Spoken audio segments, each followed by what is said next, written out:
2000년도 앞에 오히려 홍수 위험은 높이고 그럼 결과적으로 예산만 낭비하는 사업이라는 것도 알게 되고 훨씬 더 하천 정비 사업을 통해서 하천을 망가뜨리는 비율이 많아요.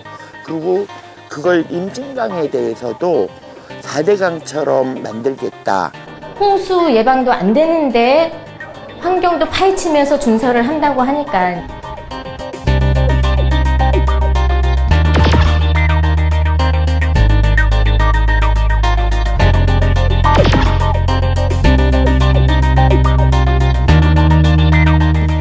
그 남북협력 시대에 분단 때문에 개발되지 못했던, 건드리지도 못했던 이곳이 이제 굉장히 핫한 개발 구역이 됩니다.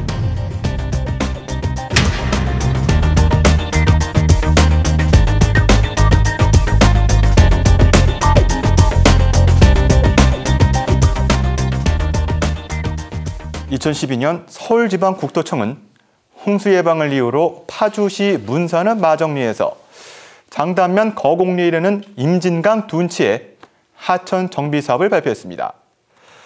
이에 주민들은 임진강판 4대강 사업이라며 반대 운동을 벌였는데요. 결국 지난 2월 한강유역환경청이 이 사업에 끝내 동의하지 않으면서 임진강 하천 정비 사업 논란은 일단락되는 것처럼 보였습니다.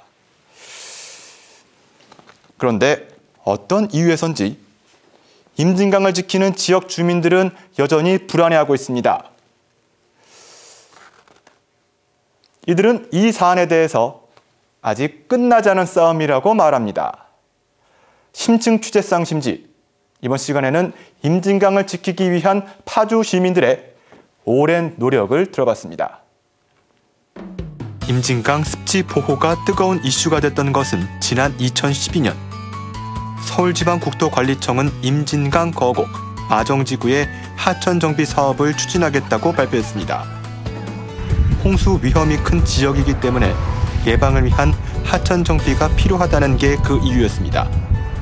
우리나라 같은 경우는 하천 정비 사업을 통상 이치수를 위한 이수나 치수 대책을 위해서 하천 정비를 하는 것보다 사실 토목공사를 위한 하천 정비를 하는 경우가 많기 때문에 훨씬 더 하천 정비 사업을 통해서 하천을 망가뜨리는 비율이 많아요. 우선은 농지가 사라지는 것 때문이죠. 이제 그 준설에서 준설한 흙들을 다 농지에 쌓고 이제 이런 계획이 있었어요. 그러니까 당장 생존에 걸리는 거기 때문에 반대를 한 거고. 근데 막상 이제 그 진행 경과를 보니 그곳이 다 저류지예요. 그러니까 홍수를 예방하기 위해서 준설한다고 했는데 농지는 사라지고 저류지를 메워가지고 오히려 홍수 위험은 높이고 그럼 결과적으로 예산만 낭비하는 사업이라는 것도 알게 되고. 임진강 하천 정비 사업은 1,900억 원에서 2,500억 원의 예산이 투입될 예정이었는데요. 어마어마한 규모의 사업비에 지역 주민들은 대공사가 진행될 것이라고 예견했다고 합니다. 파주 지역 주민들은 내 고향, 내가 사는 터전에서 일어나는 일이다 보니 큰 관심을 갖고 적극적으로 나섰습니다. 지역 주민들이 가장 먼저 한 일은 환경영향평가서와 설명회를 토대로 하천 정비 사업이 홍수 예방책이 되는지 전문가의 자문을 받는 것. 홍수 예방 효과를 국토부가 입증하지 못했어요. 오히려 거꾸로 그 홍수를 예방하는 기능을 하는 저류지, 그러니까 문산 지역에 물이 차서 그 홍수 지는 거를 막기 위해서 맞은편의 장단반도는 제방을 낮췄는데 거기에다가 준설한 흙을 쌓겠다 이러면서 문산 지역 홍수 피해를 오히려 키울 우려가 있었다, 이런 사업이었거든요. 그런 논란이 있었는데 사실 저는 홍수 대비도 중요하다고 생각하는데 그때 이제 임진강을 오랫동안 꾸준히 사랑해오고 연구해 오신 분이 홍수 준설을 한다고 해서 홍수 대비되는 게 아니고 오히려 홍수에 더 취약해진다고 하셨거든요.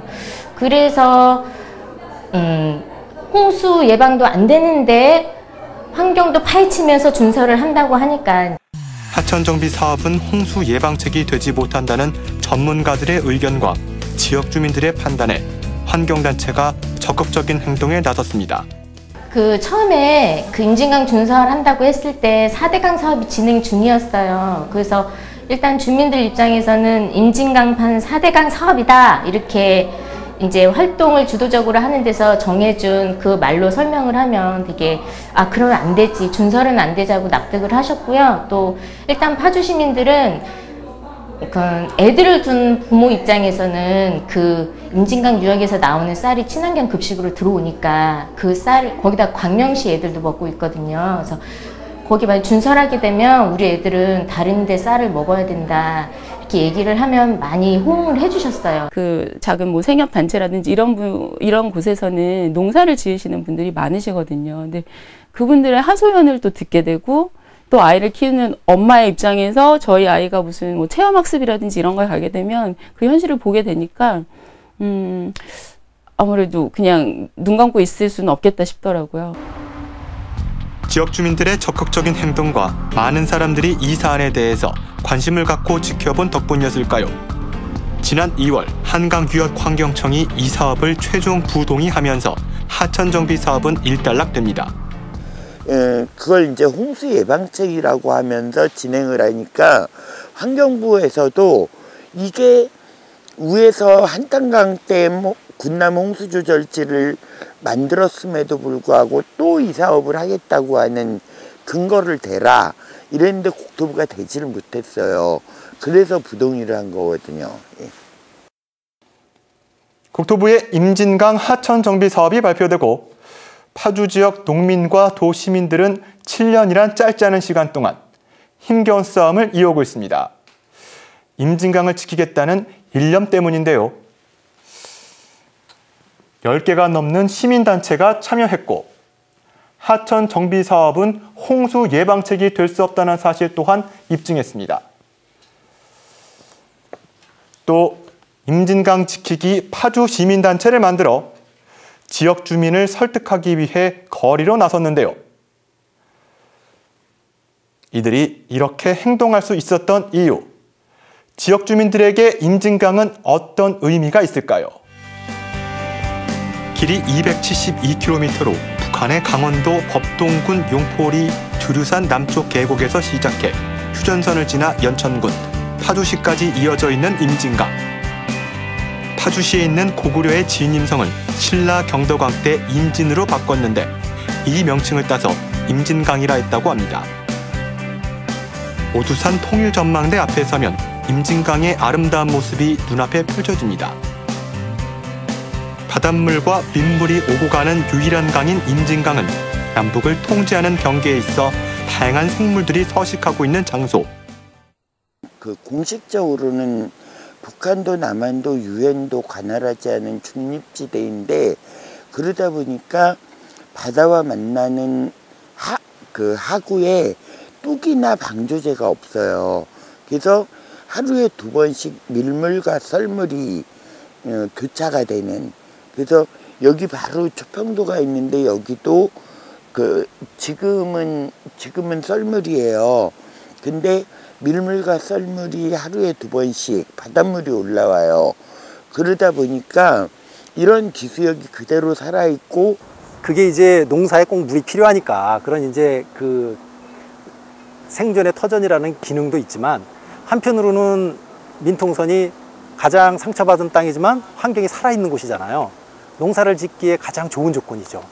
그런 곳에서 농사를 짓고 있고, 어찌 보면 가장 좋은 환경에서 농사를 짓고 있는 건데, 임진강 일대는 물이 풍부하고 하루에도 기온폭이 커서 친환경 농사에 좋은 환경이라고 합니다. 특히 어느 지역보다 생태계가 살아 숨쉬고 있는 곳으로 알려져 있습니다. 하천변에 논, 초지 이런 것들이 그대로 자연하천의 원형을 간직한 채 남아있는 곳이고, 그곳을 기반으로 한 굉장히 다양한 멸종위기종을 비롯한 생물종들이 살고 있는 그런 곳이기 때문에 한국에서뿐만 아니라 전 세계적으로도 관심을 갖고 보존을 해야 된다고 하는 그런 곳입니다.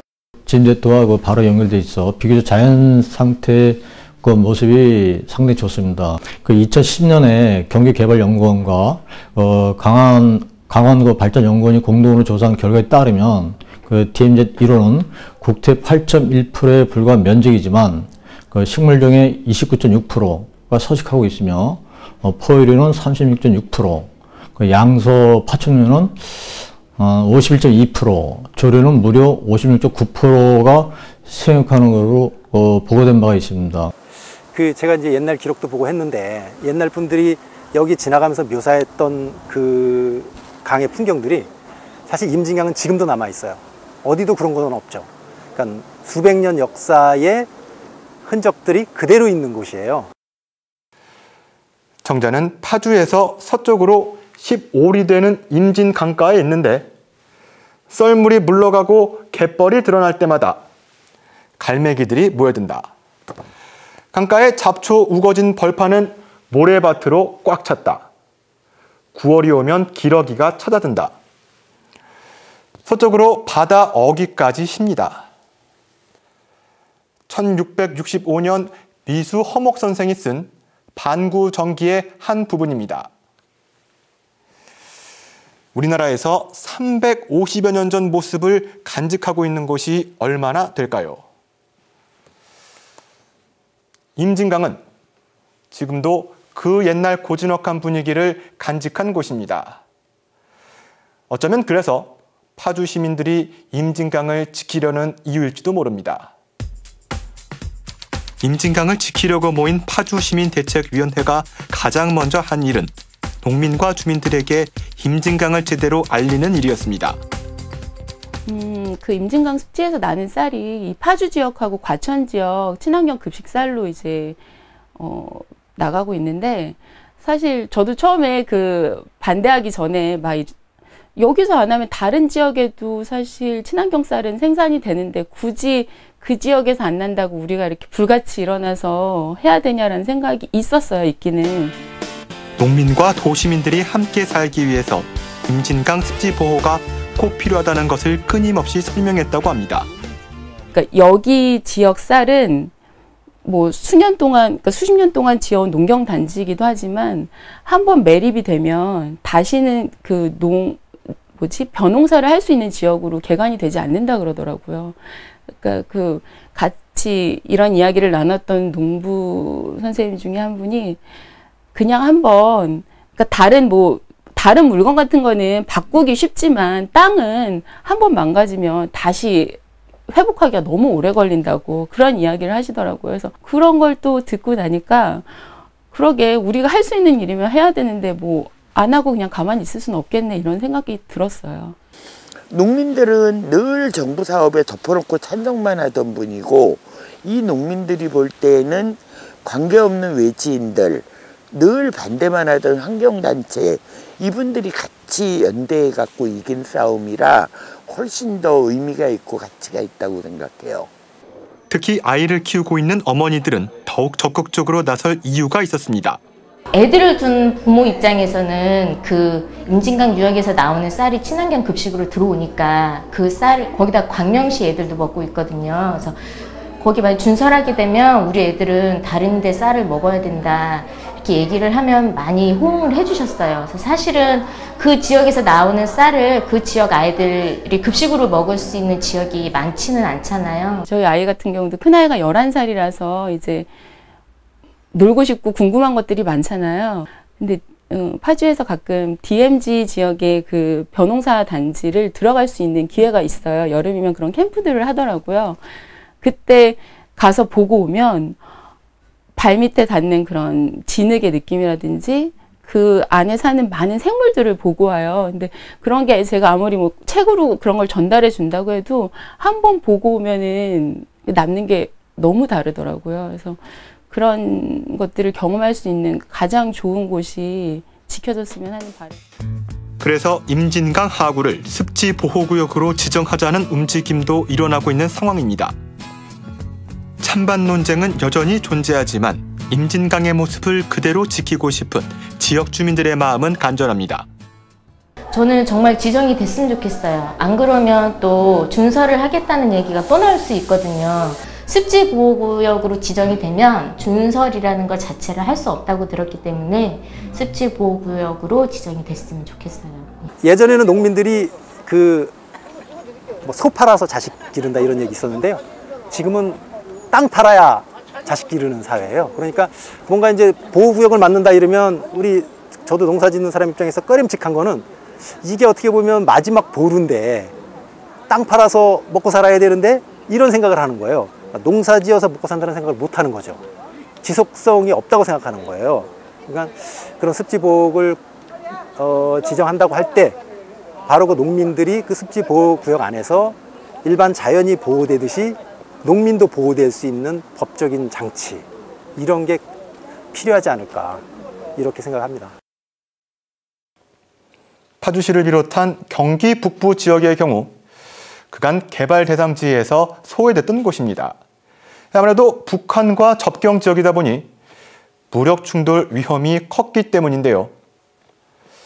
그런데 최근 남북 정상회담 개최 등 남북 관계에 훈풍이 불자 접경 지역에 대한 개발 소식도 들려오고 있습니다. 도미노 현상처럼 이 일대 부동산 시장도 꿈틀대고 있고 땅값이 크게 올랐다는 것인데요. 수도권에서 가깝고 개발되지 않은 농지가 많은 파주 임진강 일대가 특히 주목받는 이유이기도 합니다. 자연 환경 보존과 도시 개발 가운데 여러분이라면 어떤 선택을 하시겠습니까? 지난 2월 한강유역환경청이 하천 준설 사업의 부동의를 결정하고 얼마 후 평화로웠던 임진강은 다시 들썩이기 시작했습니다. 남북 정상회담이 열리면서 얼어붙었던 남북 관계에 훈풍이 불어왔기 때문입니다. 남북의 평화가 오고 협력 시대가 열리면 경기 북부 지역에 개발이 활성화된다는 소문이 퍼져 있습니다.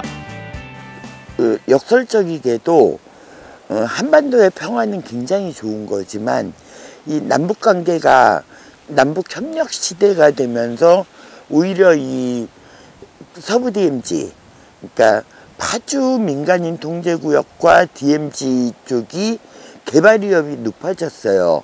그러니까 평화라는 이름으로 각종 개발 사업이 언론에도 요새 많이 나오죠. 파주 지역 땅값이 들썩인다고 나오는데 당장 그 대통령께서도 8.15 선언에서 파주에다가 그 평화특구를 하겠다. 제2의 그 개성공단을 짓겠다고 한 거죠.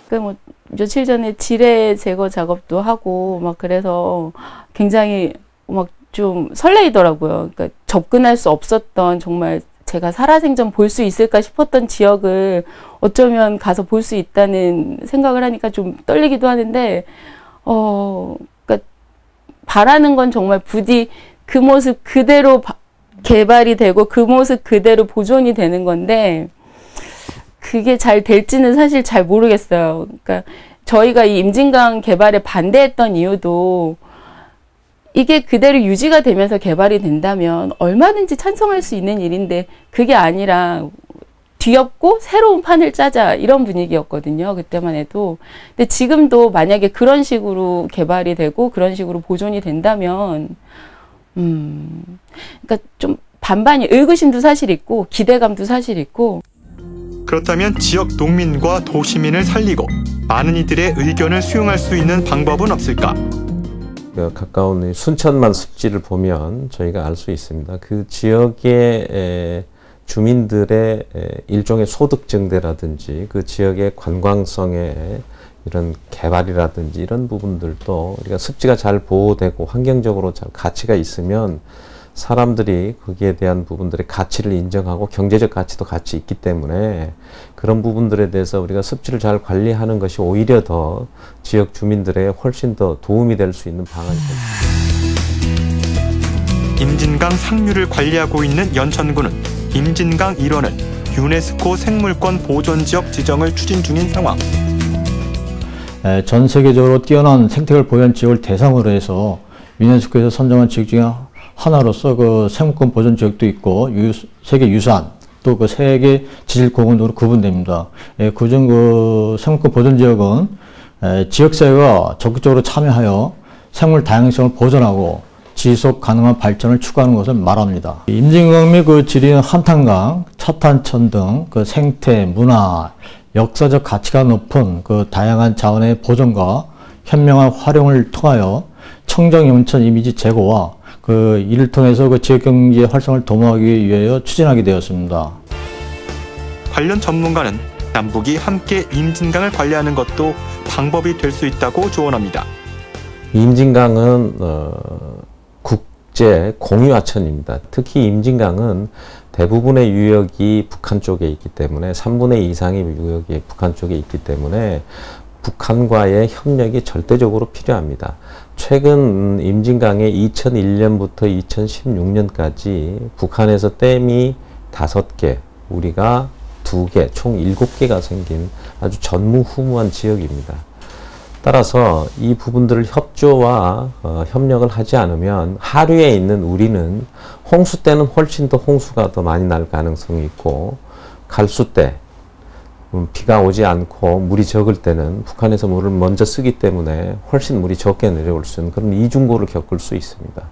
그렇기 때문에 협조적인 게 굉장히 필요하고요. 비정치적이고 비군사적인 방법의 어떤 역할로서 우리 공유하천의 수계관리위원회를 통해서 어떤 통일의 어떤 밑거름도 기여하리라고 그렇게 생각합니다. 한 가지 분명한 것, 임진강은 건강하게 살아있는 모습으로 우리 곁에 함께 있어야 한다는 사실입니다. 어찌 보면 이 분단이라는 상처가 뜻하지 않게 준 선물이 지금 임진강과 한강하고 DMZ의 자연이잖아요. 이거를 어떻게 보면 개발의 마지막 종착지처럼 해서 지어버릴 것이 아니라 남북이 만나는 접점에서 새로운 미래를 여는 하나의 어떤 가능성의 공간, 이렇게 생각한다면 훨씬 의미 있는 공간이 되지 않을까. 조사나 이런 거 없이 개발 사업부터 먼저 들이대지 않을까, 이런 게 이제 우려가 되고, 그래서 그런 게 아니라 정말 보존하면서, 그러면서 생태도 보존하면서 또 주민들, 남북 주민들의 안정과 그 다음에 그 평화, 이거를 모두 다 같이 지킬 수 있는 그런 방안이 뭔가 고민하고 머리를 맞대야 될 시점이 아닌가 생각이 들어요. 제가 아이가 셋이기 때문에 저희 아이들이 살아가야 될 공간을, 또 환경을 생각할 수밖에 없거든요. 근데 그런 것에 기초가 되는 게 자연이고 제 주변이잖아요. 그런 곳들을 지켜주려면 지금 있는 곳들을 잘 보존해 놔야 그 아이들이 나중에 아, 예전의 것이 아직까지 그대로 있네, 그렇게 느끼며 좀 평안하게 살 수 있을 것 같아요. 네. 여기 임진강과 더불어 살고자 하는 사람들이 있습니다. 아이를 키우는 엄마였기에 임진강을 지키는 일이 무엇보다 중요했던 파주 지역 주민들, 그리고 임진강 습지가 있어 생계를 꾸려나갈 수 있다는 농민과 어민, 임진강의 생태를 보존하면서 남북 화해와 협력, 그리고 평화의 가치를 살릴 수 있는 방법은 무엇일까요? 지금부터 우리 모두가 고민해봐야 할 숙제입니다. 심층 취재 쌍심지, 오늘 순서 여기서 마치겠습니다.